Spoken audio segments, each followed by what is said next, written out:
caros irmãos e irmãs da Associação Espírita Mestre de Amor, rogamos a Jesus, o grande médico de almas, o grande mestre que dividiu a história entre antes dele e depois dele, que continue a nos abençoar e a nos conduzir no caminho que nos leva ao nosso aprimoramento, ao nosso aperfeiçoamento intelectual e moral. Rogamos, portanto, a Jesus que esteja sempre conosco, nos abençoando e nos protegendo.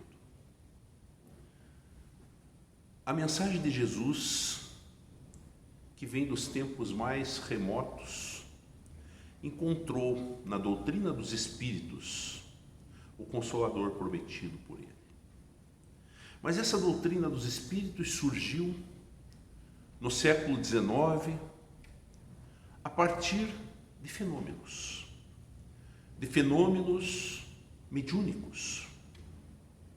Foi a mediunidade que impulsionou o despertar dessa maravilha que é a terceira revelação, que é a doutrina dos Espíritos.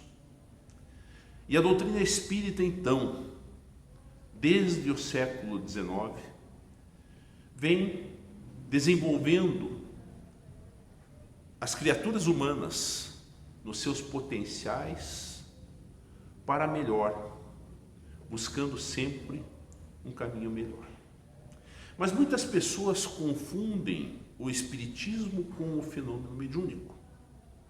E nós gostaríamos agora de entrar na questão da mediunidade propriamente dita, mas principalmente buscando compreender o que fazer quando na nossa família ocorre a mediunidade e quando ela ocorre principalmente nos jovens, nas crianças, nos adolescentes.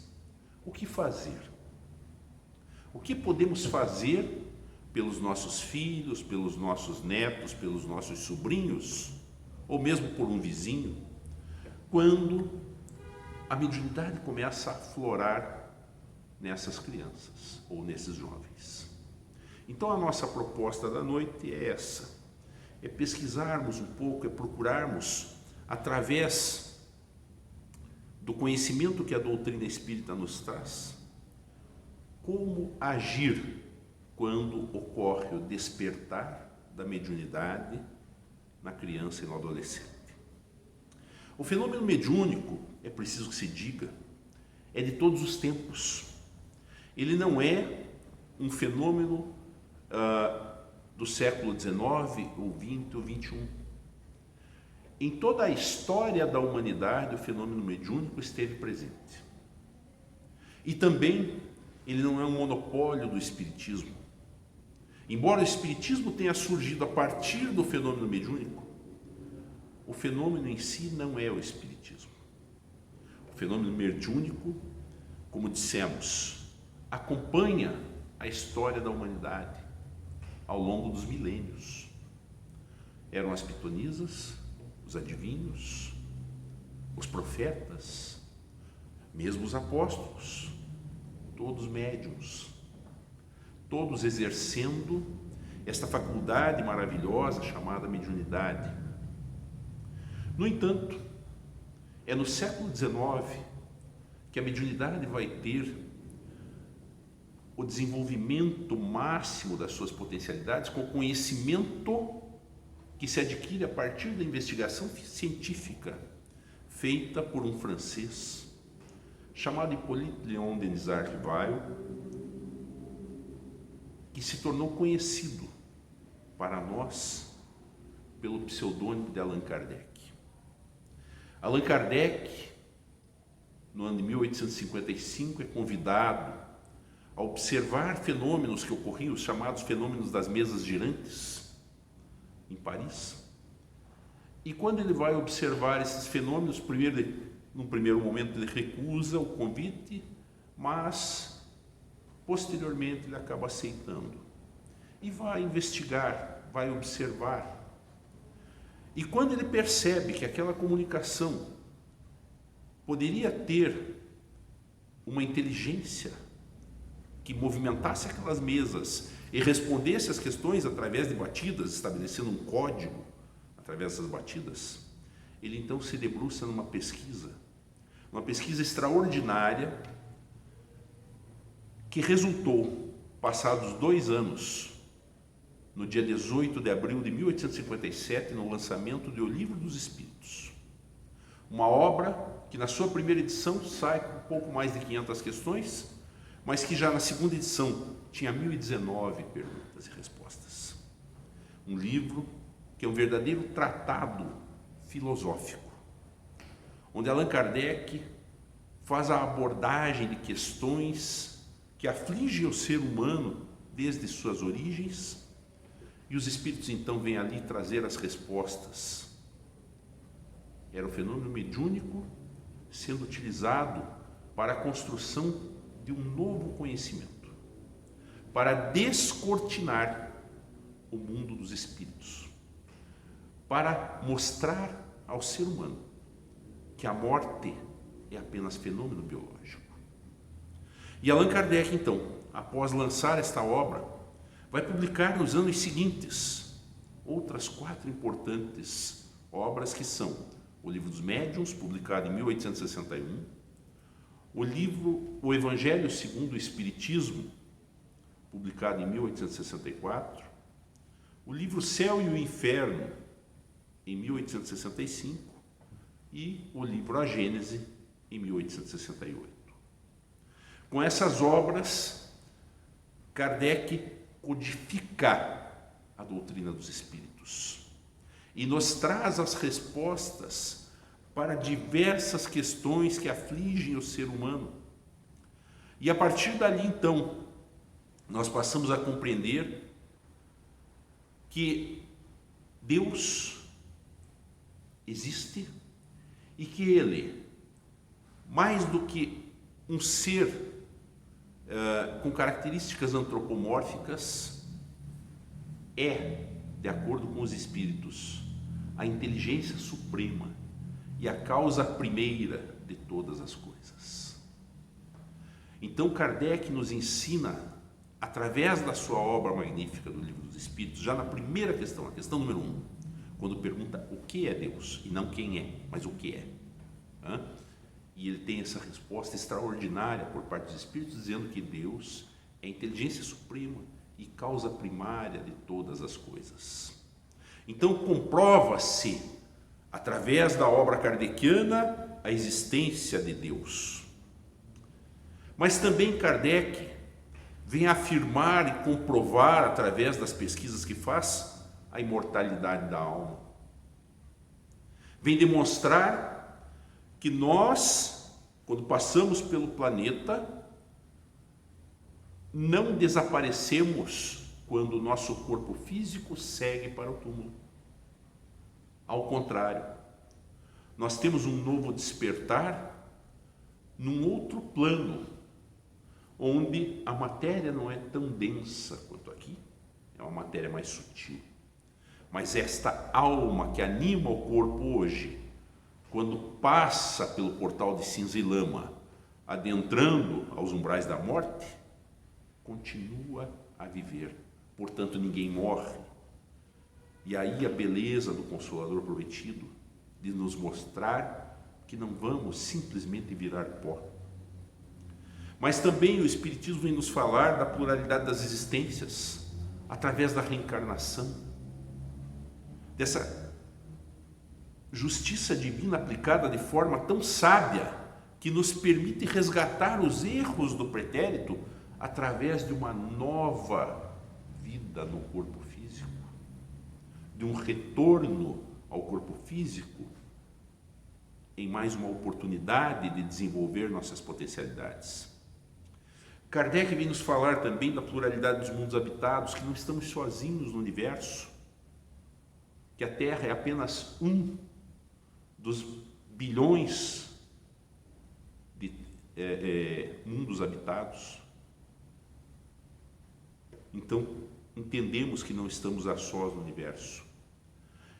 E princípio básico da doutrina que Kardec nos ensina é a comunicabilidade com os espíritos. A oportunidade que temos de estabelecer esta comunicação com o mundo dos chamados mortos, mortos segundo a carne, porque continuam vivos. E assim, através da comunicabilidade dos espíritos, se comprova a imortalidade da alma, se comprova que ninguém morre. Então, quando falamos em comunicabilidade dos espíritos, vamos buscar na questão 459 do Livro dos Espíritos a pergunta que Kardec fez sobre a influência dos espíritos em nossos pensamentos e atos. O codificador, então, dirigindo seus espíritos, perguntou: influem os espíritos em nossos pensamentos e em nossos atos? E a resposta dos espíritos é taxativa: muito mais do que imaginais. Influem a tal ponto que de ordinário são eles que vos dirigem. Esta afirmativa dos espíritos a Kardec nos faz compreender que, como dizia o apóstolo Paulo, estamos rodeados por uma nuvem de testemunhas. Os espíritos estão ao nosso redor, estão ao nosso lado, e quando estabelecemos a sintonia adequada, ligando nossas antenas psíquicas, captamos-lhes os pensamentos. E aí pode-se estabelecer a comunicação mediúnica.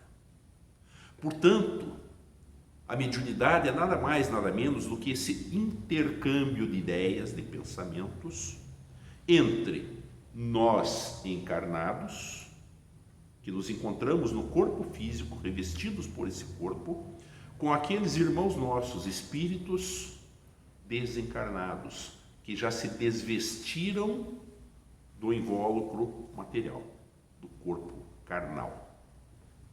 E a mediunidade é essa ferramenta que nos dá a possibilidade de estabelecer a comunicação.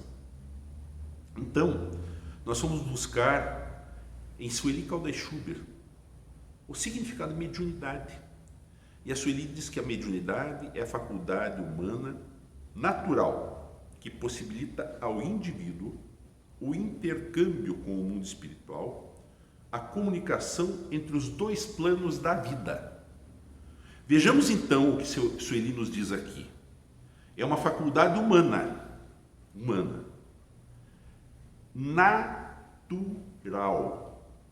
natural, não sobrenatural, mas natural, e que torna possível que nós, enquanto aqui encarnados, entremos em contato, estabelecendo uma comunicação entre dois planos da vida. Não é o plano da vida e o plano da morte, mas sim dois planos da vida, porque a vida continua no outro plano. Isso ele continua dizendo assim: é a faculdade dos médiuns, sendo extremamente bela e enriquecedora quando exercida para fins nobres e elevados. Ou seja, Sueli aqui coloca a ética na mediunidade. É necessário que quem exerce a mediunidade a exerça com ética, utilizando-se dos ensinos de Jesus, tendo Jesus como modelo e guia para esse exercício. Então percebam, a mediunidade é essa possibilidade do intercâmbio, de nós intercambiarmos um outro plano. Ela vai permitir o estabelecimento de uma comunicação a partir da sintonia mente a mente, quando a mente do encarnado se vincula à mente do espírito desencarnado. E ali se estabelece então essa comunicação. Allan Kardec, em O Evangelho segundo o Espiritismo, no capítulo 24, item 12, ele cita aqui: digamos antes de tudo que a mediunidade é inerente a uma disposição orgânica, de que qualquer homem pode ser dotado, como da de ver, de ouvir, de falar. Então, qualquer um de nós pode ser médium. Portanto, ser médium não é ser um escolhido, mas é ser alguém que tem um compromisso com Jesus, um compromisso consigo mesmo para resgatar seus débitos do passado. E a mediunidade, ela pode então se revelar a pessoas de todas as idades, de todas as classes sociais, de todas as condições econômicas. Pode acontecer com homens, com mulheres, com idosos, com crianças, enfim. A mediunidade se apresenta da forma mais democrática que nós possamos imaginar.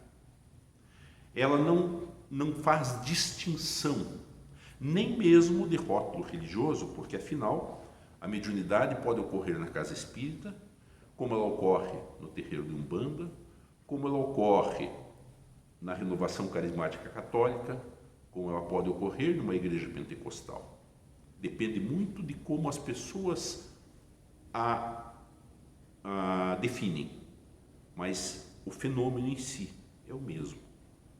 Quando estão fazendo imposição de mãos, estão ali também transmitindo energias e atuando como se médiuns como médiuns que são, né?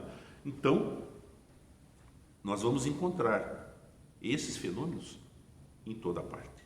Ele não é uma exclusividade do espiritismo. E quem é o médium? Allan Kardec nos diz que o médium é toda pessoa que sente, num grau qualquer, a influência dos espíritos. Qualquer pessoa que sinta, num grau qualquer, a influência dos espíritos é, então, um médium. E como é que nós lidamos com a mediunidade quando ela se apresenta na nossa família e aí, como eu dizia, em especial com a criança, com o adolescente? O que fazer, né? Então, primeiro é preciso nós compreendermos qual é o objetivo da família.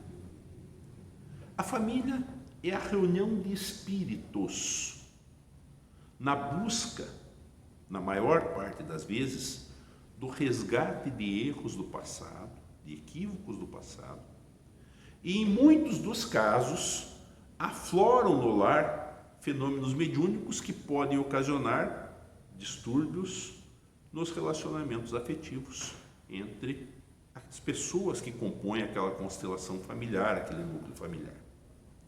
O espírito Joana de Ângeles, mentora de Divaldo Pereira Franco, nos fala, nos escreve na obra Constelação Familiar, que a mediunidade, na sua condição de faculdade do espírito, expressando-se através dos órgãos físicos, constitui um campo experimental de atividades transcendentes ainda não compreendido quanto deveria. Quando Joana nos fala que a mediunidade não é tão compreendida quanto deveria ser, nós vemos que muitas famílias passam por situações, problemas, especialmente com os filhos, acreditando, em alguns casos, que aquela criança ou aquele adolescente esteja com alguma patologia, alguma doença. E por vezes vão ao médico e não vai ser detectado nada de anormal. Pelo menos em grande parte dos casos, os exames não vão comprovar nada. Aí os médicos podem dar lá uma medicação qualquer e tal, mas em muitos dos casos pode ser que esteja ocorrendo ali o desabrochar, o despertar da mediunidade. Não estamos querendo dizer com isso que não se deva considerar a medicina, muito pelo contrário. O espiritismo é a favor da ciência. O espiritismo não é só uma religião, mas é religião, ciência e filosofia. Então o espiritismo é claramente a favor da ciência e naturalmente é uma obrigação dos pais. Quando um filho apresenta um problema de saúde, levar esse filho ao médico, encaminhar para o médico. Isso é fundamental. E se o médico prescreve um tratamento, que se faça o tratamento. No entanto, há situações em que não necessariamente ocorre ali uma patologia, mas há casos em que a criança, o adolescente, o jovem apresenta o desabrochar da mediunidade, que por vezes é perturbador. Eu me recordo que quando eu contava 14, 15 anos, eu ia com frequência ao médico para ver como é que estava a minha pressão arterial. E eu era um menino magro, praticava esporte, tinha uma vida saudável, mas quando eu chegava no consultório médico, às vezes a pressão estava 16, 18 e eu não tinha nenhuma patologia. Quando passamos a desenvolver a mediunidade, ali tudo se acalmou, tudo se aquietou. E aqueles problemas que poderiam parecer uma hipertensão desapareceram. Isso é uma experiência própria, vivida, né? Então, é um relato que eu posso fazer por uma experiência por mim mesmo vivida. E nós encontramos inúmeros relatos de pessoas que passam por essa problemática, né? Porque as pessoas ainda não compreenderam o fenômeno mediúnico em si e não entendem que há uma influência de espíritos que pode ocorrer e, em alguns casos, espíritos credores do nosso passado que podem afetar o nosso sistema emocional, que podem afetar, sim, a nossa própria saúde mental, se assim o permitirmos. Então, é necessário que se busque a casa espírita quando dessas ocorrências, porque, como já dissemos, a mediunidade pode despertar em qualquer fase da vida do indivíduo. Como já dissemos, pode ser na infância, na adolescência, na idade adulta ou mesmo na maturidade, né? Na idade mais avançada.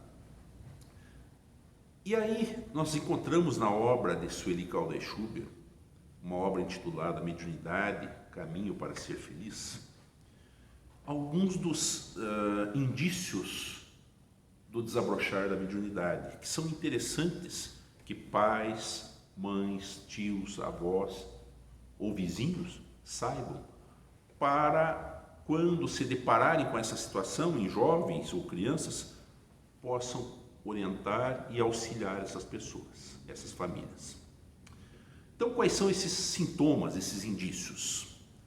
Alterações emocionais súbitas. Então, de repente, a pessoa muda de humor. O jovem muda de humor, fica instável, né? Está sorrindo agora, daqui a pouco está chorando, né? Ou está revoltado e daqui a pouco está bem, né? Então, essa alteração emocional súbita pode ser um indício da mediunidade. Uma sensibilidade emotiva muito acentuada. A pessoa chora até no comercial da margarina, né? Ela vai chorar. Então, aquele choro compulsivo, aquela coisa que não para, né? Ela pode ser um indício também da mediunidade. As vidências, enxergar os espíritos. Em crianças é muito comum as crianças falarem do amiguinho imaginário, daquele amiguinho que está por perto delas ali e que os pais não veem, que os vizinhos não veem, que os irmãos não veem, né? Mas quem é esse Zezinho lá que você fala, né? Quem é ele? Esse amiguinho imaginário pode ser sim um espírito que está ali interagindo com aquela criança e a criança o está enxergando normalmente, né? A vidência, ela é muito interessante. O Divaldo Pereira Franco narra uma história que eu acho muito curiosa, que ele diz que quando ele estava no serviço público e atendia ao balcão da repartição, por vezes, quando ele chegava ao balcão para atender uma pessoa que ali vinha pedir para saber do seu processo, as pessoas que estavam na repartição ficavam olhando e achando que o Divaldo não estava muito bem. Por quê? Porque ele estava conversando com o espírito desencarnado. A sua vidência lhe permitia enxergar aquilo que nós, que não somos médiuns videntes, não enxergamos. Então ele via os espíritos entrarem na repartição, virem lá para perguntar, porque afinal o espírito, quando ele não se dá conta de que ele desencarnou, ele continua fazendo tudo que ele tem o hábito de fazer. Então, se ele tinha um processo numa repartição pública e vinha, ele vem lá para ver como é que está aquele processo. Se ele ainda não despertou a sua consciência de que ele já desencarnou. Então, muitos espíritos vinham ali naturalmente perguntar sobre a condição do seu processo, né? Mas só o Divaldo os via. Então, vejam, a vidência, né? Ela é uma faculdade específica, uma das vertentes da mediunidade, né? E ela pode despertar em qualquer idade, em qualquer pessoa, né? Então, também é um indício de mediunidade.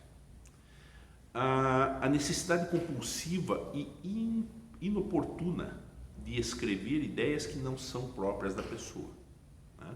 Isso também pode ser um indicativo, um indício da mediunidade. Uma coisa muito comum que as pessoas têm que são calafrios, sensação de formigamento nas mãos ou mesmo na cabeça, né? Podem ser também indicativos de mediunidade. É claro que nós temos que tomar o cuidado, porque o calafrio pode ser também um sintoma de uma gripe, um sintoma de uma outra, né, de um problema no fígado, etc. Mas ele pode, quando a pessoa está bem, está tudo bem, e ela de repente começa a ter aquilo repetidamente, ele pode ser um indicativo da presença do aflorar da mediunidade. O mal-estar que se sente em determinados ambientes ou na presença de certas pessoas, isso também pode ser um outro indicativo da mediunidade. As sensações de enfermidades inexistentes, aquilo que eu narrava sobre a minha própria experiência, né? Então, nós podemos sentir como se estivéssemos doentes e o médico não consegue detectar nada, absolutamente nada. São feitos exames e ali não se detecta nada, né? Então, esses indícios são fortes indicativos da presença da mediunidade naquela criatura, naquela pessoa, né? Quando a mediunidade ocorre na infância, ela pode se apresentar de uma forma turbulenta, porque a criança não sabe discernir a realidade objetiva do fenômeno espiritual. Ela confunde-se e acaba gerando, às vezes, situações embaraçosas na família, né? Então, é importante buscar o auxílio na casa espírita, a orientação na casa espírita, para que se possa resolver o problema. Agora, uma criança, ela não deve ser necessariamente encaminhada para um grupo mediúnico ou para o desenvolvimento da mediunidade. Allan Kardec coloca em o livro dos médiuns, né, no capítulo 18, no item 221, ele coloca o seguinte: será inconveniente desenvolver-se a mediunidade em crianças? E os espíritos respondem: certamente. E sobretudo, mesmo que sustento, mesmo que seria muito perigoso, visto que esses organismos débeis e delicados sofreriam fortes abalos e as imaginações infantis excessivas superexcitações. Então, não é recomendável que a criança vá desenvolver a sua mediunidade. Vejam, mediunidade é natural, por ser orgânica é natural. Então, a criança pode apresentar a mediunidade, mas os pais, os familiares, os vizinhos não devem incentivar para que a criança vá desenvolver a sua mediunidade, porque não está na hora.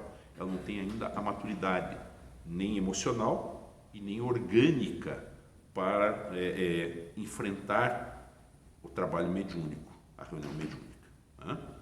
Então, cabe aos pais, primeiro, não se deixar afligir por essa situação.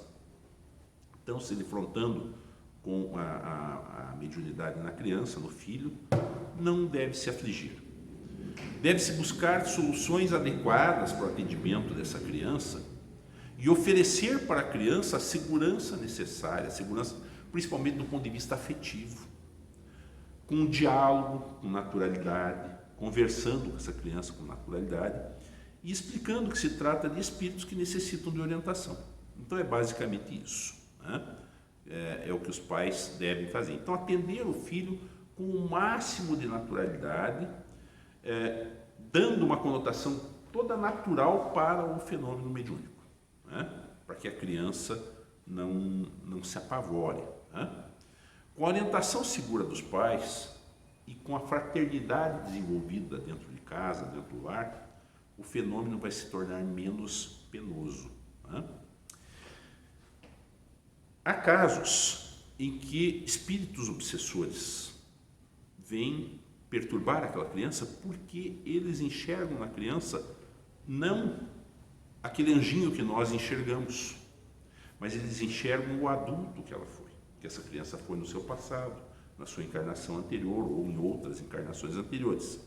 Então, quando um espírito vê a criança, não como criança, mas como um adulto, como aquele seu algoz, muitas vezes do passado, ele pode vir a perturbá-la. Então é preciso que os pais deem a segurança necessária, a orientação, para que essa criança não entre num processo obsessivo, né?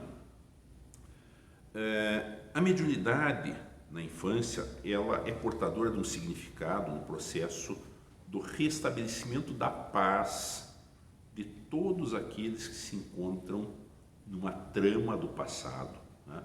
Então é importante que haja o resgate dessa trama, e a mediunidade vai, quando bem exercida, vai ajudar, vai ser uma ferramenta importante nesse processo, né? Então, as informações que chegam para nós através das obras de Divaldo Pereira Franco, de Chico Xavier e de outros médiuns, nos contam que há um número bastante expressivo de crianças médiuns, né? Essa faculdade abençoada não pode ser vista de uma forma como se fosse um castigo, né? Ela não é um castigo, ela é uma ferramenta, como já dissemos, para o progresso do espírito e daqueles que estão ali com ele, né? Então, quem reencarna numa mesma família está entrelaçado com os outros espíritos que ali se encontram, e é importante que, então, quando eclode mediunidade num membro da família, os demais busquem o auxílio, né? Mas o que nós devemos fazer, né, para podermos conduzir melhor a situação desta criança ou desse adolescente quando apresenta mediunidade? Então, algumas orientações bastante seguras são: vir à fluidoterapia, ao passe na casa espírita, para que a criança se reequilibre, né? Para que as energias dela sejam reequilibradas. Então, a fluidoterapia, o passe são importantíssimos. A realização do culto do Evangelho no lar é uma defesa extraordinária para toda a família e até para a vizinhança. Cria-se uma barreira, cria-se um escudo em torno daquele lar quando se realiza o culto do Evangelho. Então, o culto do Evangelho no lar com a leitura de uma página do Evangelho, com a leitura de um outro texto, pode ser um texto curto, de obras diversas, como há de mensagens de otimismo pelos espíritos Emmanuel, Joana de Ângeles e tantos outros, né? Marco Prisco e outros espíritos tantos que psicografaram através de Francisco Xavier ou psicografam através de Divaldo Pereira Franco. Então, uma mensagem dessas é riquíssima. E aqueles espíritos, aquela nuvem de testemunhas que está ao nosso redor, na nossa residência, vai também absorver aqueles ensinamentos. E, naturalmente, a psicosfera, o ambiente da casa vai se tornar melhor. E aquela criança médium, aquele jovem médium, vai também se reestruturar. Então é importante o culto do Evangelho no lar. E é importante que se encaminhe a criança ou o jovem para a casa espírita na evangelização infantil ou na juventude, na mocidade espírita, para que ela possa receber as orientações de forma pedagógica, de forma didática, sobre o mundo espiritual, sobre a imortalidade da alma, sobre a comunicabilidade dos espíritos. Isso vai dar segurança para a criança. Isso vai lhe dar um fortalecimento e vai torná-la não só uma pessoa melhor, mas um médium seguro no futuro, quando precisar, de fato, exercer a sua faculdade mediúnica. Então, nós devemos lembrar que bem-aventurado o arquipélago familiar, onde Deus reúne os espíritos para a construção do amor universal, partindo do grupo consanguíneo para a expansão da solidariedade, do respeito, da harmonia e da verdadeira fraternidade entre todos os seres humanos. A família, ela tem esse papel fundamental de unir os espíritos nessa constelação familiar e encaminhá-los. E se a mediunidade bater a porta, então que a família seja o porto seguro da criança ou do jovem, para que ele possa transitar com segurança nessa caminhada que, quando bem exercida, é uma caminhada de luz. Que Jesus nos ampare, nos abençoe sempre.